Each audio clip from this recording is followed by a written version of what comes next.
as far as I'm concerned, with due respect to them, this is a joke. We are driving this vehicle to anarchy. Okay. And we must fix the vehicle, get a competent driver, careful, competent driver that will focus on our destination. The inequality in weight distribution in Nigeria is unacceptable. 350 Nigerians owe AMCOM 5.4 trillion. That is about 15 billion each. So that is bad debt. So some of these rich men are just debtors. This is bad debt. Bad debt. Right. If you take 5.4 trillion and share it to our unemployed undergraduates at 1 million, it will be 5.4 million.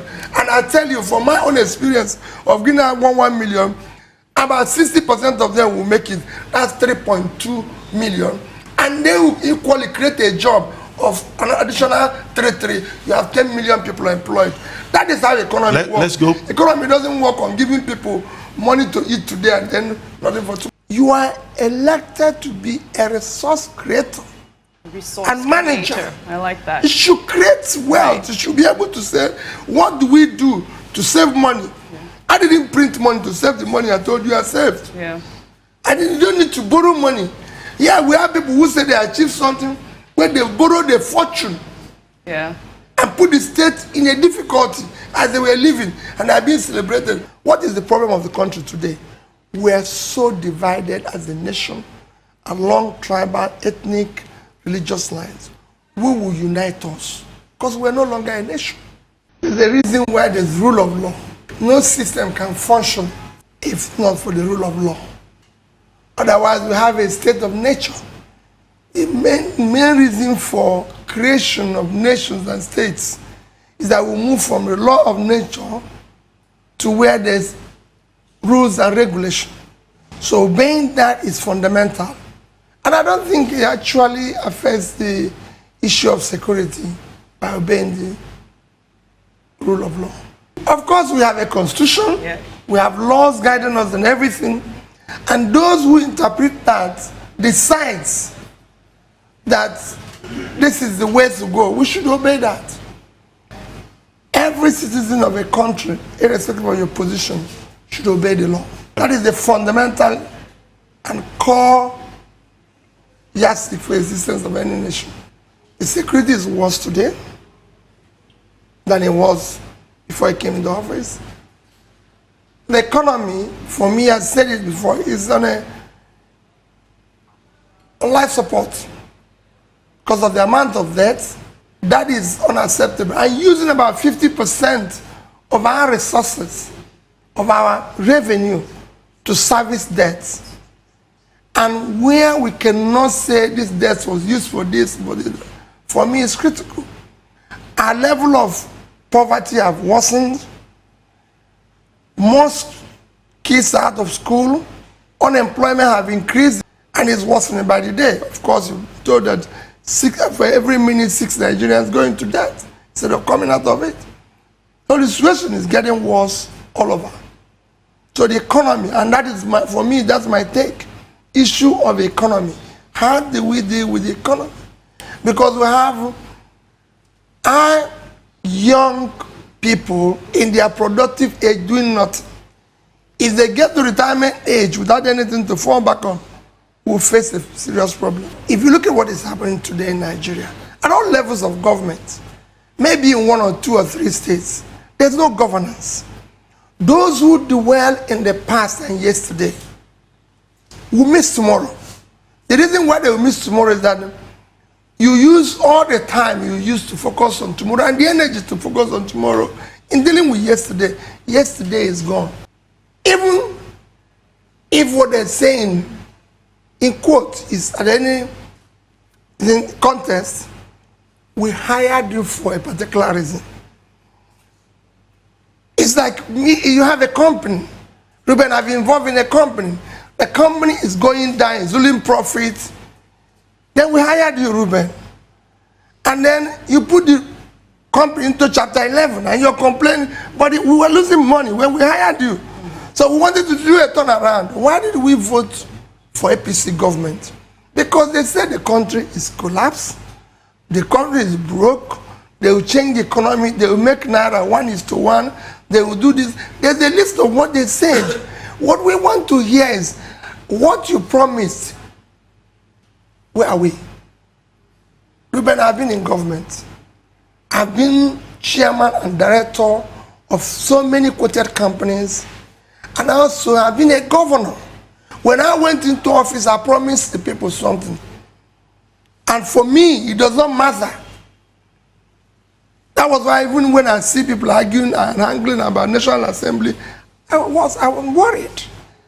When I was a governor with 30 PDP member house, no single person in the House of Assembly was from my state. But that's not what I was hired to do. I wasn't hired to deal with the State Assembly. Just like the present government of APC is not hired to deal with National Assembly. There was a promise to the nation. The country is broke. We'll make naira 1:1. We are going to bring down the price of fuel. Nigeria will be more secured. This is what we hired you for. So we want to see effort in that direction. Even if we are not getting 100% result, we want to see 100% effort. And it's not in that direction. Why is all this waste of time for everybody? We have first and concern. We do respect to them. This is a joke. If you look at nations that have done well, I always want to compare ourselves with China, for example. Why do I compare ourselves to China? Because it has a huge population of 1.3 billion. China in 1980 had a per capita of what you used to measure. One of the biggest things you used to measure a country's progress is per capita. China per capita. GDP. Okay. GDP per capita. China GDP per capita is $193 in 1980. Nigeria was $870. Today, China GDP per capita is $8,063, which means they've been able to pull it to over 4,000%. Wow. Nigerian GDP per capita is 2,000. Well, incidentally today, we just done 200%. If only we have worked hard and it's at 1,000%, it would have been 8,000 something. Our overall GDP would have been about 1.6 trillion today. We wouldn't be in the mess we are. And I can give you so many other countries, Thailand, South Korea, everything. I can give you where they are, where they were then. Even in terms of savings, that we just say, oh, we're doing this, we've been, our foreign reserve have gone up to 40. That is the main, celebrating what? When China, in December 1980, their reserve is $10 billion. Ours was $10.5 billion. Today, they are 3 trillion. We're celebrating 40. Let's get serious. This is a country. I can tell you, this country has every potential to be one of the best by the year 2050. All we need to do is to change the present trajectory and focus on tomorrow. There's so many, and what we are asking people to do is not rocket science. It's been done everywhere in the world, easily. And I can say, even in our small Anambra state, very small, if I can serve a state for 8 years, we're not owing workers, we're not owing anybody, we're not owing any contractor, no supply and everything. And Ruben, the day I left office, I said everywhere, the banks are here in Nigeria, that I left in Fidelity Bank, $56 million, 12 billion naira. In Access Bank, $50 million, 12 billion naira. In Diamond Bank, $50 million, 12 billion naira. There are banks here in Nigeria. All the MDs have come and said, yes, the money was there, and we are not owing any supply, anybody, no pension. If you have a situation where, Ruben, you have a car that has an engine knock, even if you change all the drivers, they won't do anything. We need to fix have people who have capacity, who understand where we need to take this nation to. Your Excellency, And what would you consider the first step to take to change the current trajectory in the country? We need to look at those zones who are contesting. We need to bring in managers of resources, creators and managers of resources, not sharers of resources, and those who waste this. Our current cost of governance all over all the level is unacceptable anywhere in the world, because you do everything based on your income. This business rise has to operate as an income. You don't go and operate like as if you're maybe some other bigger facility. That's how you can grow. What is happening in Nigeria now is that our cost of governance is even higher than what you can get in any part of the world. I always use this instance of government, and we keep comparing ourselves with nations and institutions we shouldn't compare ourselves with. Okay. Virtually every state in America is bigger than Nigeria. California, for example, is 2.6 trillion GDP. That's 6 times Nigeria. But I can tell you that it costs more to keep a governor in Nigeria than to keep a governor in California. If Jerry Brown is seen even in cover of 3 cars, he will lose his post the next day. Correct. So these are issues that the Prime Minister of the Netherlands goes to work on a bicycle. Everywhere, even the Britain, that we all fly every day. If they see that the Prime Minister tomorrow in a 5-car convoy, I don't think he will remain the next day. And I can tell you the costs it can go on and on and on. These are things for me. Let's face governance. All these distractions, there's too much distraction. This shouldn't be a headline. A headline should be something more serious. Ruben, we cannot be talking about giving people 5,000, we are giving people 20,000 to start a business. We're doing this. If you go to other countries, what changed the dynamics is supporting small, medium businesses. Yes. In Nigeria, they are 95% of our companies like they are in China. But look at our loan portfolio in banks.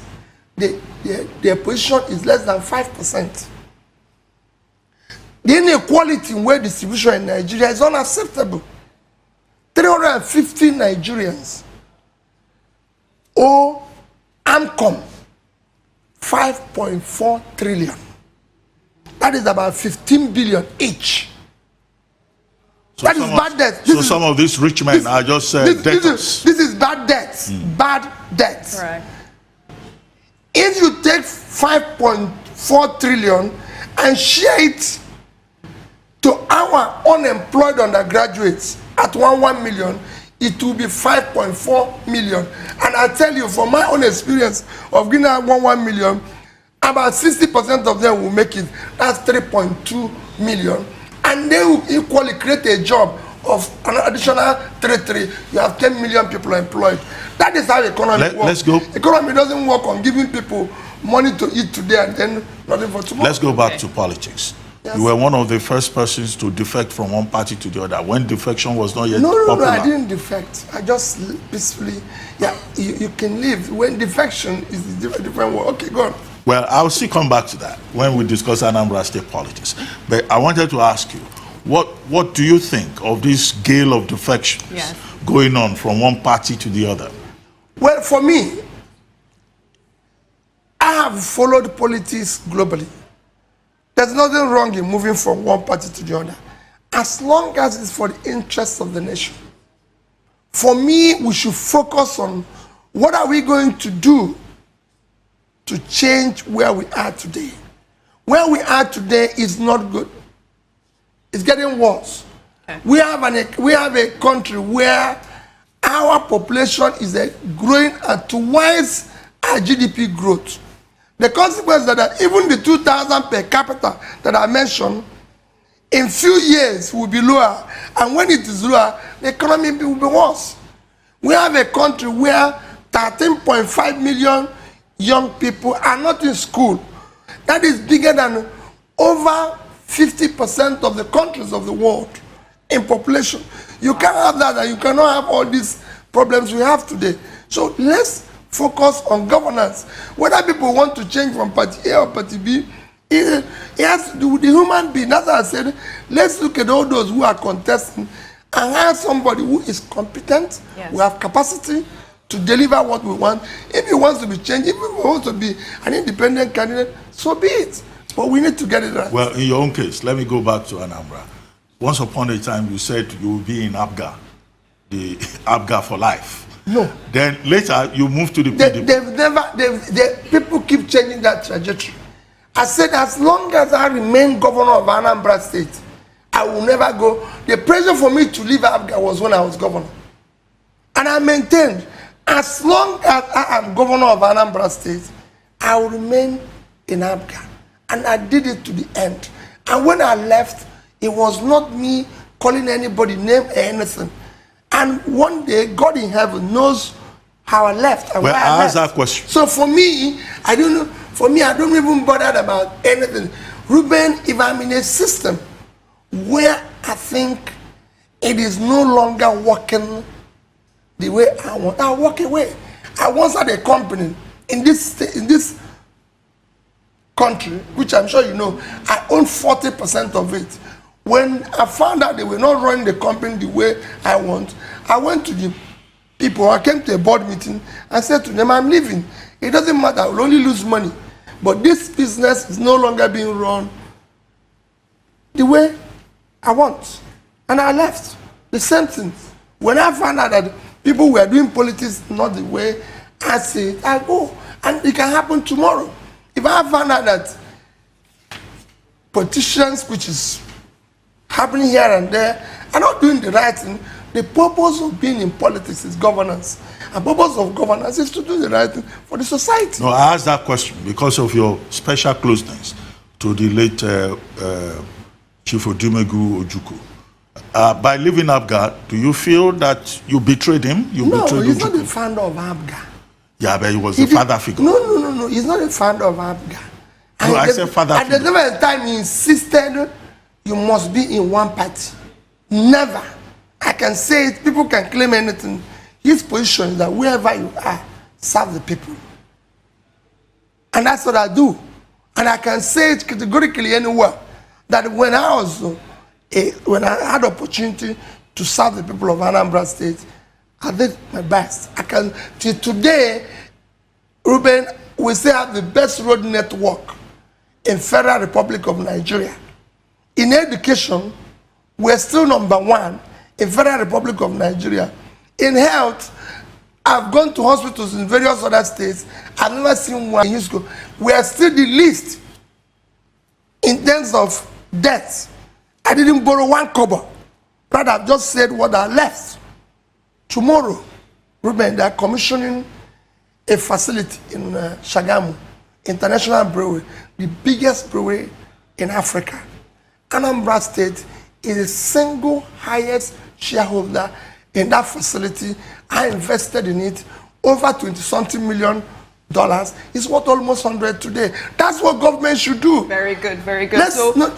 What are your plans? What are your political plans? Do you intend to run again? And if not, why wouldn't you? For now, what I'm doing is, let's get the right person. Because we are driving this vehicle to anarchy. Okay. And we must fix the vehicle, get a competent driver, careful, competent driver that will focus on our destination. Okay. We cannot be trapped in process of yesterday because we are moving forward. We can devote a few time for yesterday, but we need to move forward.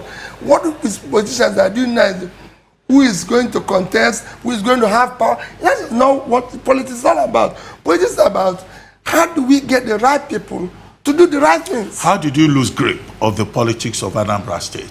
You and the governor, your successor, Willie Obiano, you seem to be at daggers drawn. No way. What is happening between the two of you? I don't know where you get your facts. No, I read the stories in the papers. No, that's wrong. He has been accused you of all kinds of things. No, what was he accused me of? Can you give me one? Well, he accused you, for example, that he had to pay you for him to become governor. He accused you that you were not as successful a governor as you claimed, and your media man, Valentine Obianyam, has responded to some of those. Ruben, nobody have accused me in Anambra State. No, I'm saying the governor. No. I live in Anambra State. And nobody in Anambra State will you meet that's Anambra indigenous, even when he doesn't like me, will tell you Peter Obi was not successful as a governor. It's impossible. Come, let's walk the streets of Onitsha. I live in Onitsha. And as you know, I was a governor who was not traveling with routine of securities and everybody. Until today, it remains the same. Come, let's walk the street. That's how you know. And I live there. It's not as if I finished governing. Anambra State is the only place that have a home, have a house called my own. If you see any piece of land or house belonging to Peter Obi in Abuja, burn it down or take it. If you see one in Lagos, take it. Why have a flat in Lagos? I live in Onitsha. Not even anywhere, Onitsha. Built my own house there. That's where I live. And I'm always there. I came from there yesterday. Can show you my boarding pass. I came from the last flight from Asaba yesterday. When I finish, I go back there. Who will live there if you didn't do well? Every road you see in Onitsha today was constructed by me. If you cross the bridge, you go and ask anybody. So nobody can tell you that you see children doing well today in America. It is me. I changed the school dynamics. They were number 26 and 27 when I came into office. And I've just called the banks where I left money. That is how you know. So it's not a question of this. Every secondary school in Anambra State, for example, have 2 buses. I bought them. I bought one in my first tenure. I bought the other one in my second tenure. No, they've never had any since I left. They've not had any since I left. Just to give you one example. I bought computers. The highest amount of desktop computers ever bought by a government in Africa was purchased from us by HP. Truly Stanley. He said it the other day in the news. 30,000 computers paid up front. Innocent, I paid him 5 billion up front to supply us vehicle 1 year before he delivered one vehicle. So these are records, they are not there. So nobody will have accused me of anything. And let me tell you, you're wrong. Since I left as governor of Anambra State, nobody, not Anambra State government, directly or indirectly have paid me 1 naira. I've not received any form. Why are you not entitled to pension? I don't know, but I'm saying I've not received anything.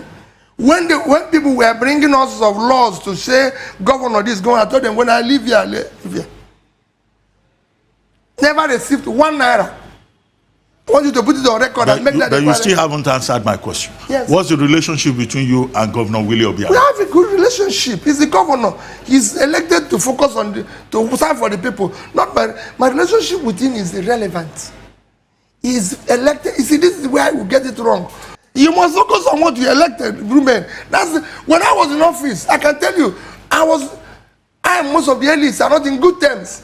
But I wasn't elected. You have seen me say it every day. Even my own wife comes back and says, I met Ruben, I met this man, he's not happy with you. I said to her, listen, my job is not to make people happy. There's people in the entertainment industry whose job is to make everybody happy. Me, I'm not happy myself. I'm elected to fix school, fix road, and do this. You must focus on what you're elected to do. He's not elected to have a good relationship with me. He's elected to do the roads, fix the school, make Anambra State work. For example, he gave an example that some people are exporting bitter leaf and ogo worth of $5 million. We want to see the farm. We want to see these are what is elected to do, not to keep it to be happy or do this thing. I've just told you in issue of saying I paid money. I said I have never received 1 kobo. 1 kobo from anybody as an ex-governor. I'm not looking for one. My focus is how do we make Nigeria work? How do we get a president who will focus on Nigeria? How do we get a vice president who will and to do this selection, we need to go to the Chinese model, where it's not you coming up and saying, oh, I am this, and speaking grammar. Let's go from local government to state to this. Even in America, you look at the history. When Clinton was elected president, it was because of his performance in Arkansas. Let's go and look, where did this man come from? What did he do?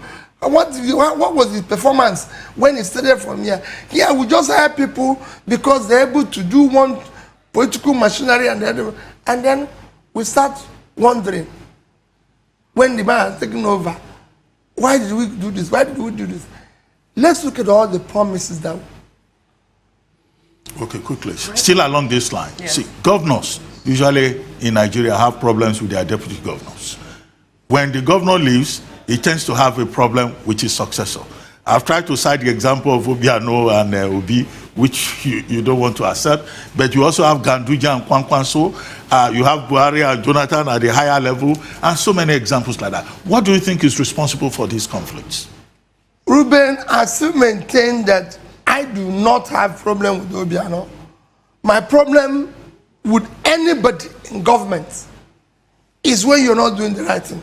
A governor recently invited me to campaign. You know, that I should come straight to campaign for next year. And he was owing salary. And he was owing pension.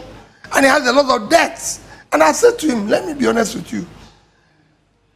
I don't see how you can be owing people. If I had to be shocking, a chief of staff of a governor was asked, I listened to it in the telly, that you're owing 18 months salary. He said, no, it's wrong. They're only owing for 11. And you're campaigning for another one. No way, this is sheer madness.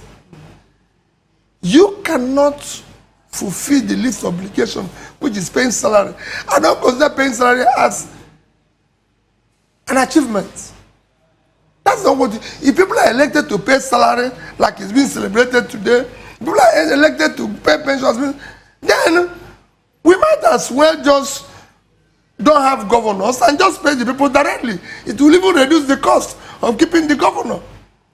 You are elected to be a resource creator and manager. Creator. I like that. You should create wealth. You should be able to say, what do we do to save money? I didn't print money to save the money I told you I saved. Yeah. You don't need to borrow money. Yeah, we have people who say they achieved something when they borrowed a fortune. Yeah. And put the state in a difficulty as they were living and are being celebrated. I want us to celebrate people based on you came here, you met 1 naira, you increased it to 10. That's what I want to see. What is the problem of the country? When you want to hire a CEO, look at your problem. What is the problem of the country today? We are so divided as a nation along tribal, ethnic, religious lines. Who will unite us? Because we are no longer a nation. It doesn't matter his age or time. We need somebody who can unite us. The country is insecure today. Who has the capacity to deal with security issue? We have an economic problem, which you can say is fueling even our security problem. Because you can have 13 million, 13.5 million out of school children, and you have security problem. You can have millions of unemployed youth, and you have security problem. So if you look at Thailand, Malaysia, Indonesia, you can see that as the economy continues to grow, all those security problems they have continues to reduce. It's a simple logic. That way, you need to hire somebody who has, which of them have a background of running a business. If a man has not created wealth, he can't manage wealth. Which of them have run a business before? And where have they worked before? So we can look at their background. That is what is critical. I said we need resource creators and managers. The only thing I can tell you is that issue of governance have nothing to do with age. Okay. The best state in America today performing is California. The governor is about 80 years old. It has nothing to do with age.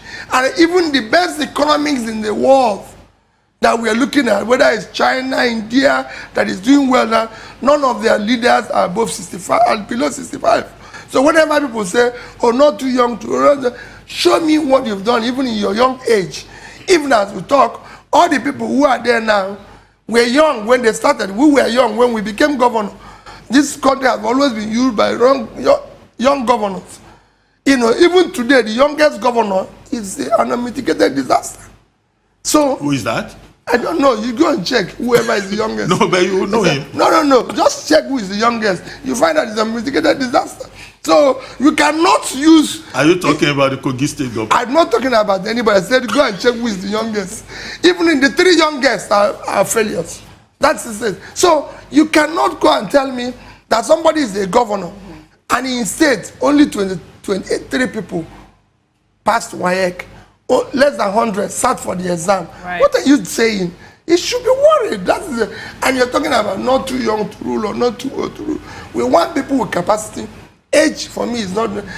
I get the impression that you are not so enthusiastic about people like Showore and so many other young people who are saying, look, it's our turn. We're young. We can take charge.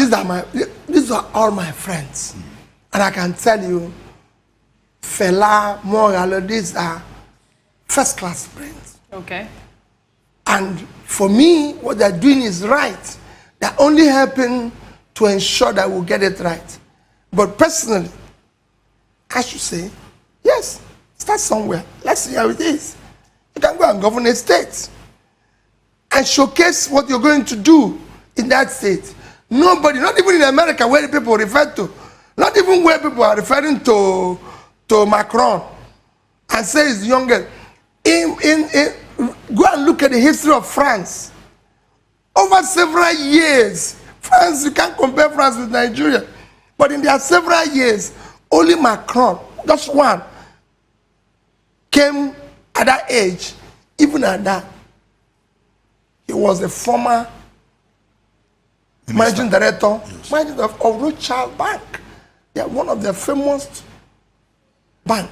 Was the managing director. Yes. Became minister twice in planning. So people could see what he's doing. So you just can't come from anywhere and start speaking and say, it's your turn. And where have we tested you? No. It won't work like that. I believe that they can go to a state, perform, there's a process. You just talked about Pope or Bishop or anything. Ruben, you can't just walk into any church today and become a bishop.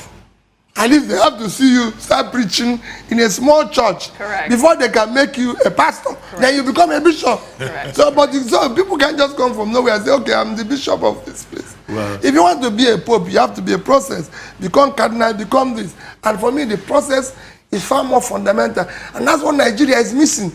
We just wait. Last minute, they bring one Ruben and shouting Ruben, and we follow Ruben. And at the end of the day, all those who brought Ruben will be complaining.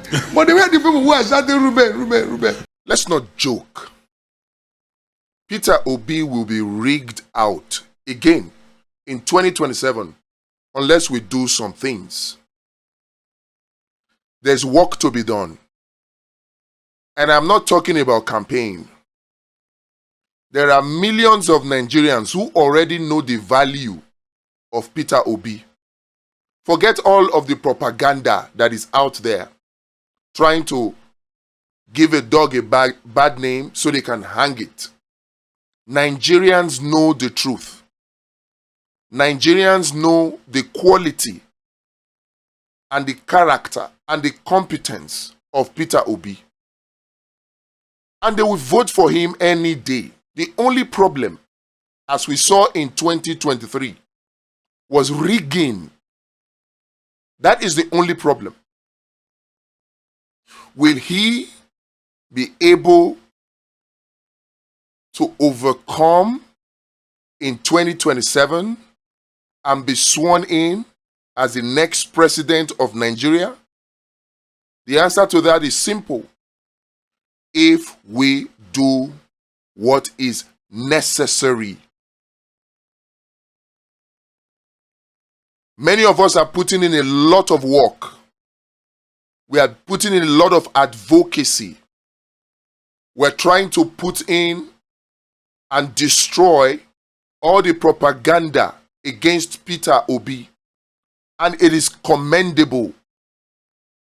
I respect it personally, and I know that many Nigerians respect that many of you are putting in the work. But at the end of the day, success can only be measured if Peter Obi is sitting in Aso Rock as the next president of Nigeria. That is the only success I want. And that is the only success Nigerians deserve and demand. Anything short of that, I am not interested. So the question again I put to you is this.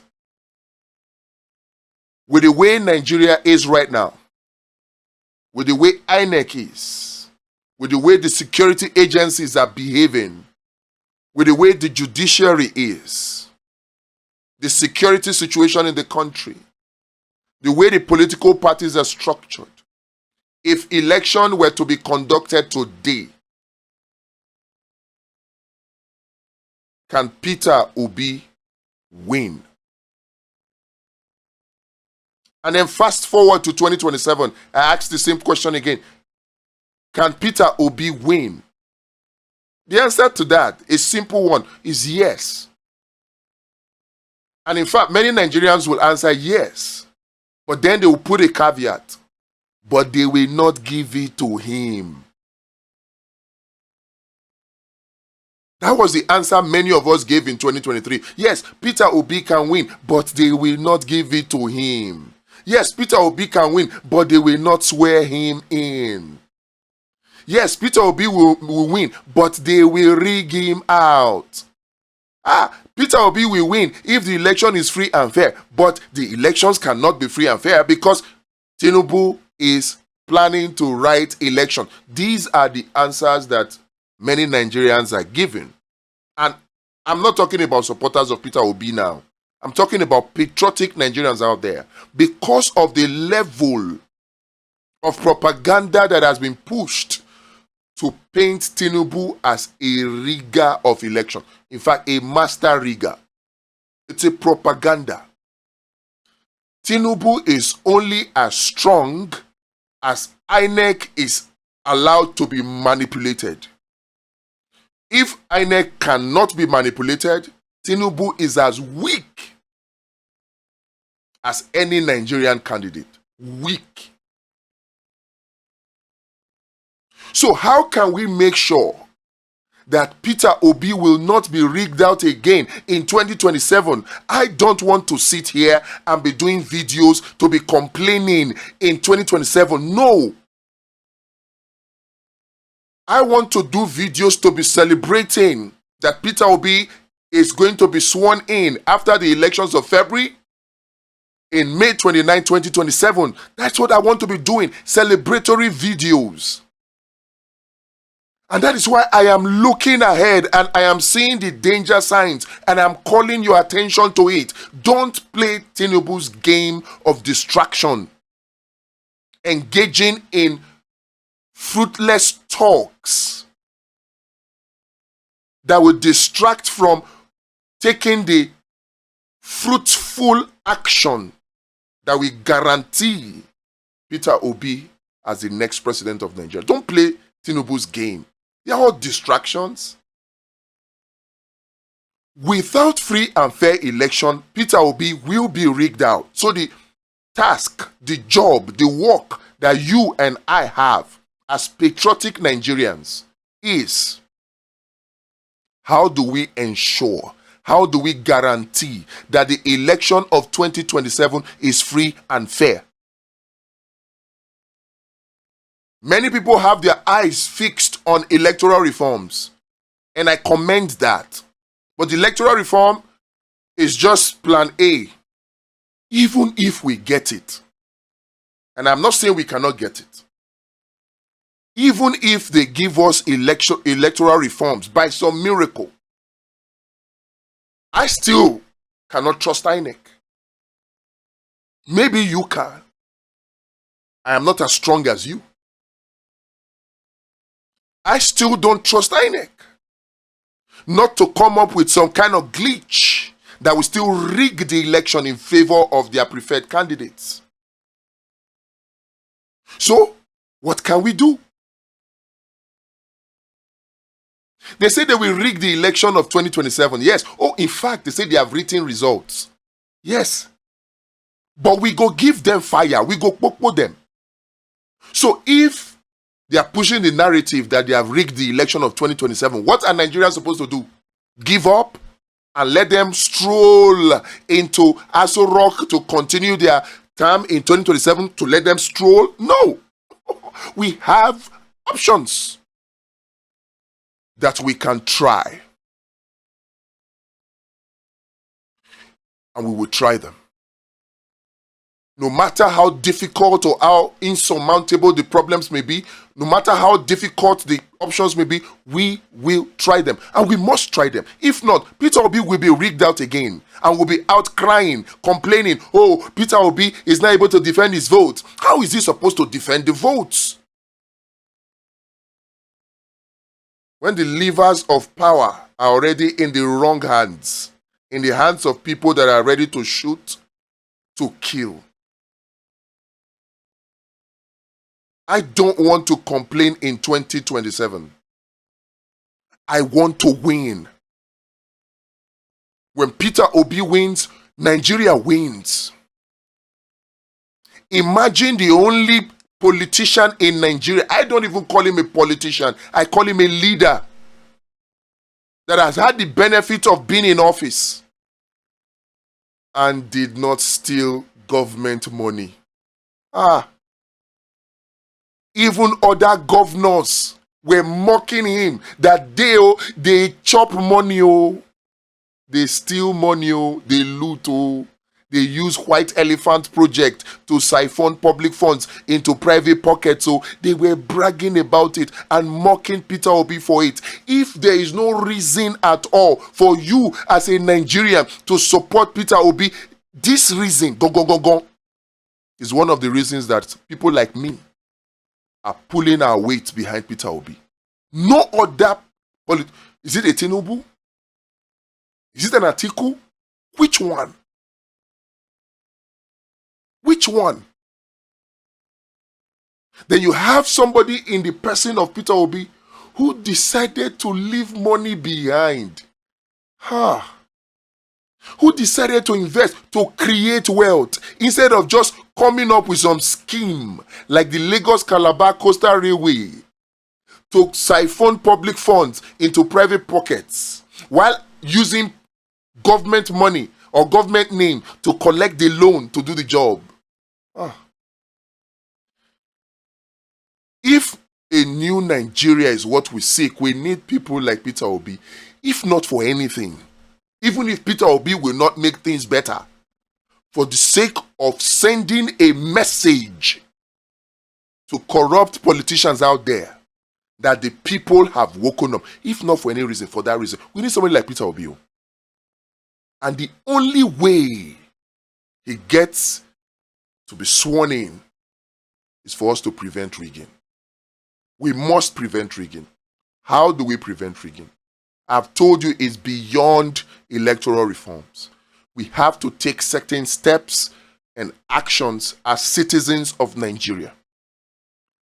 Political party reforms, citizens' election monitoring, de-weaponization of poverty to prevent vote selling and vote buying, and prevent voter apathy, de-weaponization of impunity, and de-weaponization of political parties.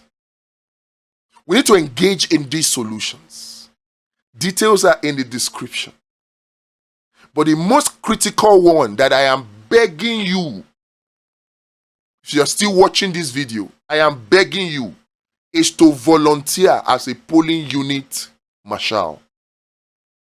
The link is in the description. We need 600,000 polling unit marshal. 600,000 polling unit marshal. 3 polling unit marshals per polling unit. And each of the polling unit marshal does not know the next 2 polling unit marshal in a particular polling unit. And why is this that we need polling unit marshals? We have a real-time election results transmission, collation, and display application. We call it Vote Vision. We have another version called Election Guard. And this application requires volunteers at the polling units to enter the results in triplicates. In triplicates. That's why we need 3 polling unit marshal volunteers per polling unit.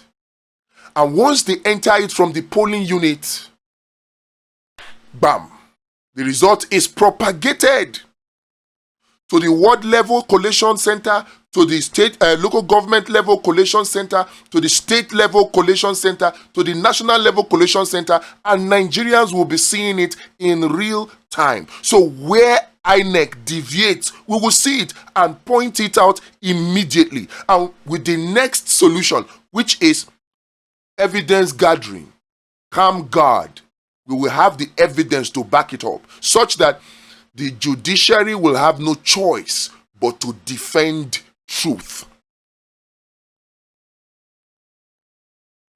Such that we won't need to depend on INEC for evidence to defeat INEC in court. Such that we will be the ones singing and dancing in victory, and the riggers or planned riggers will be the ones going to court. We can make it happen. But it starts with you being a volunteer. It's free to volunteer.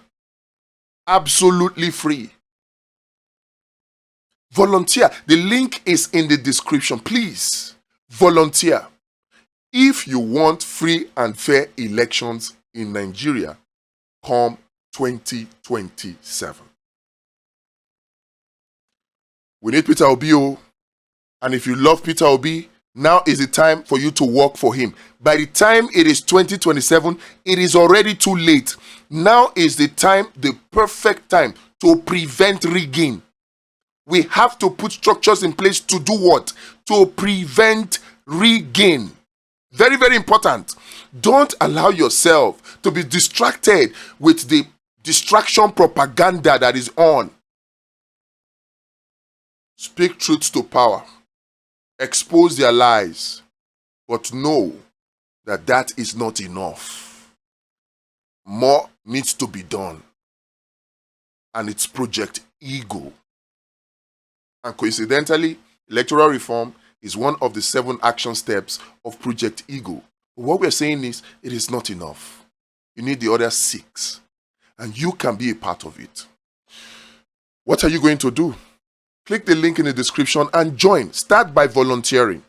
Let's take it up from there. Let's show these people that Nigerians have woken up, that Nigerians can indeed send them packing.